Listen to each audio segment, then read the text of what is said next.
এখন আমরা আছি ইয়োজানয়ামা। এটি একটি সক্রিয় আগ্নেয়গিরির পাহাড়, যার মাটির নিচে এখনো আগ্নেয়গিরি ফুসতে আসছে, যার ফলে মাটির নিচের আগ্নেয়গিরির বাষ্প এভাবেই মাটি ফুটা হয়ে উঠে আসছে। শুধু এখানে না, বিভিন্ন জায়গা থেকে এইভাবে মাটির নিচ থেকে আগ্নেয়গিরি বের হচ্ছে। খুবই সুন্দর একটি পরিবেশ। এটি জীবনের হোক্কাইদো দ্বীপের উৎসাহতে অবস্থিত। ইয়োজান, যার অর্থ সালফার পর্বত। আইনু ভাষায় একে বলা হয় আতোসানুপুরি, যার অর্থ নগ্ন পর্বত।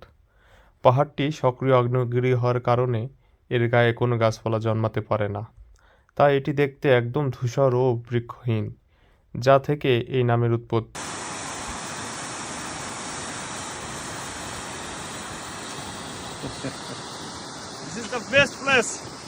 এই পাহাড়ের পাদদেশে পৌঁছালে আপনি দেখতে পাবেন শত শত ছোট বড় গর্ত দিয়ে অনবরত সাদা বাষ্প বেরিয়ে আসছে।